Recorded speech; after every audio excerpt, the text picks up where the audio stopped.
It's really hard to beat sandy country if you're looking to grow bobwhite quail in West Texas. But there is a liability with sandy country, and that's sandburrs or grass burrs and the problems that they can cause for our dogs. We're here today with Rick Snipes. Rick is the president of the Rolling Plains Quail Research Foundation. He's also owner of the Snipes Ranch, and he's been hunting birds here in the Sandhills of Stonewall County for the last 35 years. We're going to borrow upon his expertise to learn about how to boot a bird dog and how to do it very effectively and economically. Good morning, Rick. Good morning, Dale. How are you? Good. Glad to be here. And as we start, I want to give credit to my great old friend Jim Perry, who introduced me to Texas quail hunting and taught me a lot about what I know about Texas quail hunting and taught me most of what I know about dog booting. So what I thought we would do is look at a couple of kinds of dog boots and show you how to make a boot on your own, and then show you, importantly, how to put the boot on, and just as importantly, is how to take it off. Because usually you're putting them on in the morning and you've got good light and it's easy and you're applying the tape. But in the evening, a lot of times it's dark. And you're tired. And you're tired, and the boots have been worn and the tape has been frayed.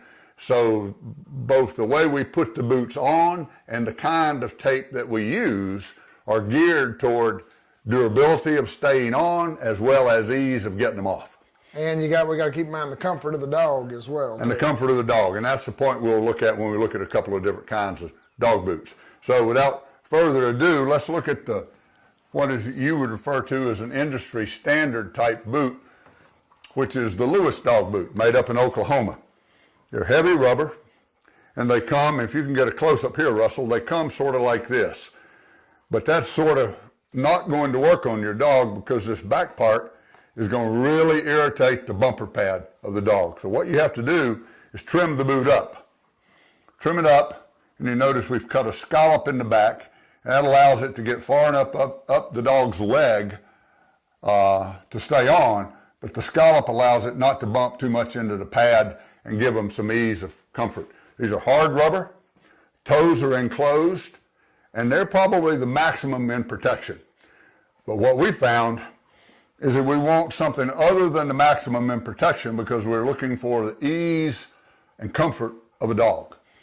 Using these, quite often the dog's toes are going to become raw from bumping into the end of the boot.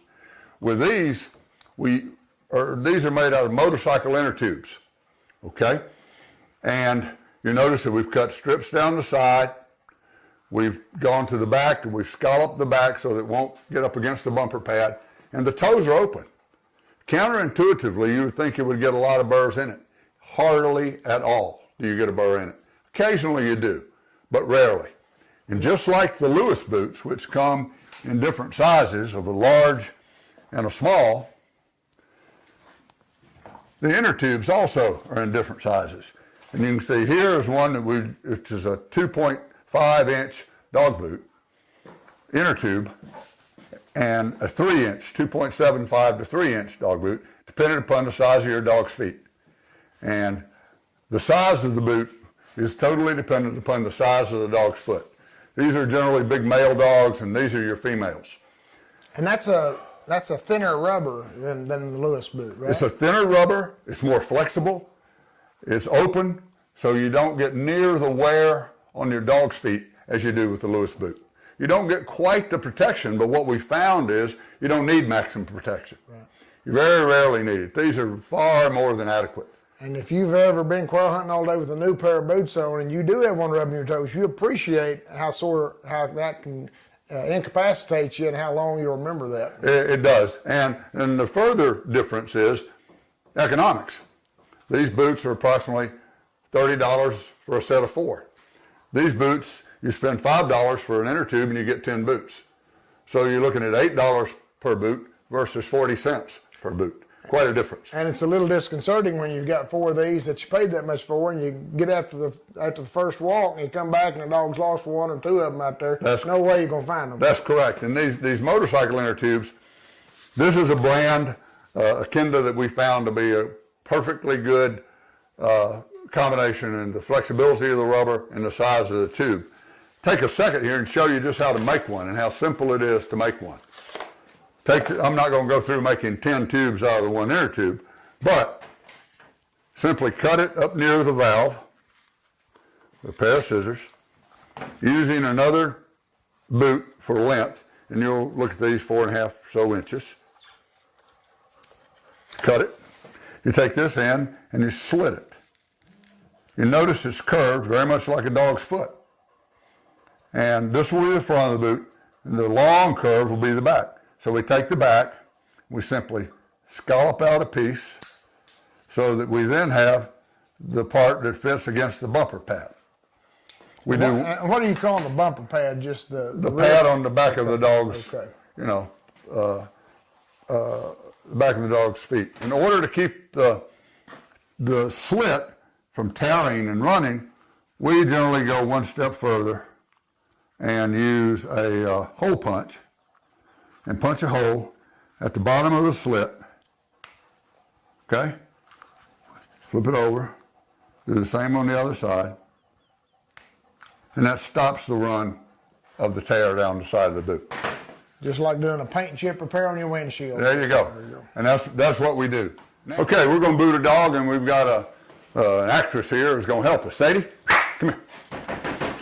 She's ready to go.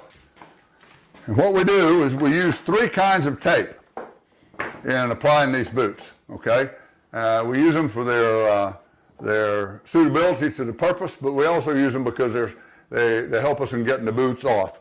We start with a simple strip of white cloth athletic tape. If you ever played ball, this is the kind of tape that was always used to tape your ankles. Sadie, give me a foot. You want the left foot or the right foot?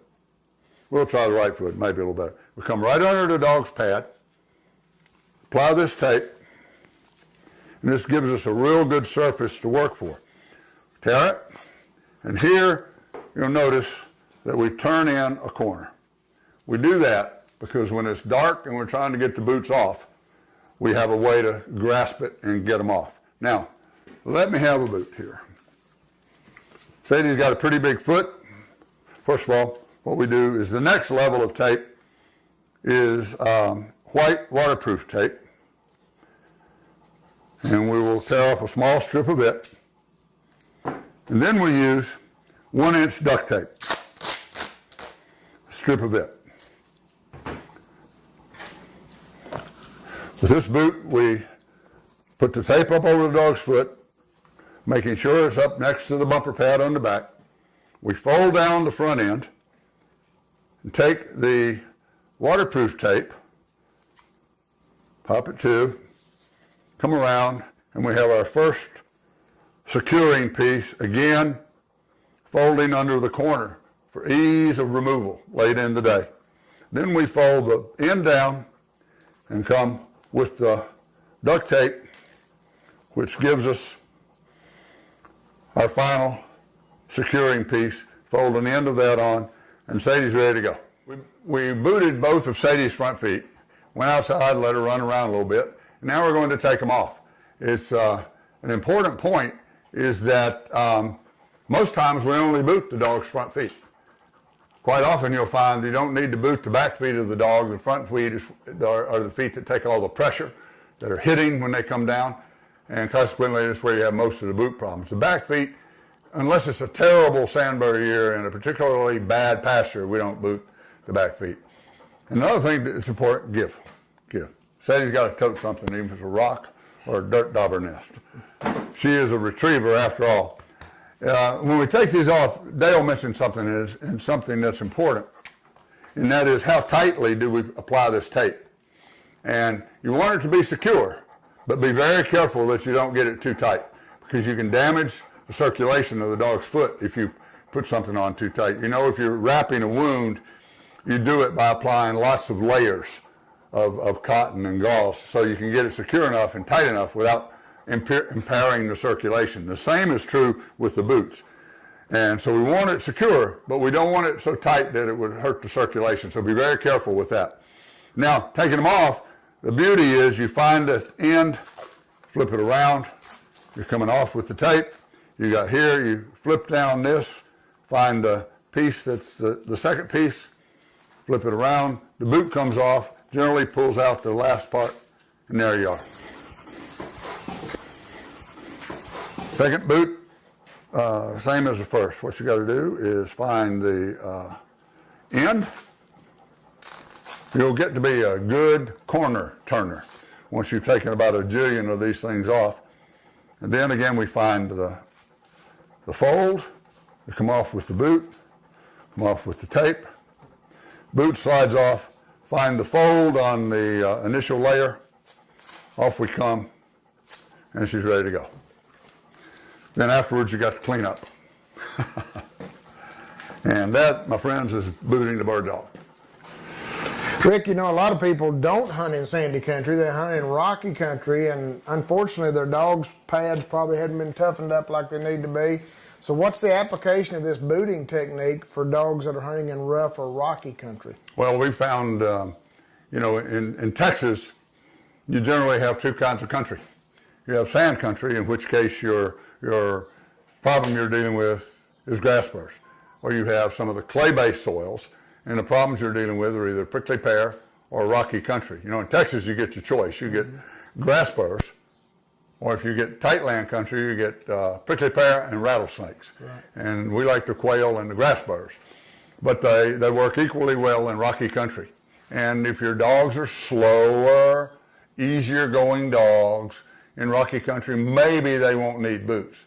But if they're like my dogs and they're sort of fast and reckless, they're going to throw their pads pretty quickly if they're not used to it. And it takes more than one trip to get the dog's feet toughened up for rocky country. So these motorcycle inner tubes work equally well in protection against rocks or protection against grass burrs. I'm not sure there's much you can do with prickly pear, but and I would suspect that the Lewis boots would be better for prickly pear simply because the rubber is thicker and tougher. So if you hunt in areas where the stickers, whether they be grass burrs or goat heads as we call them, or rocks and gravel, that kind of thing, protect your dog's feet by using some of these boots. They're easy to make, and Rick will give you 35 years testimony that they work pretty darn well on a budget. They do, and when we finish the season, we will have had dogs hunt 3 days a week, 4 days a week, wearing these boots, and they will have not a spot on their feet of wear, which is a pretty good testimony to the ease with which the dogs adapt to them and the ease that the boots have on the dog's feet.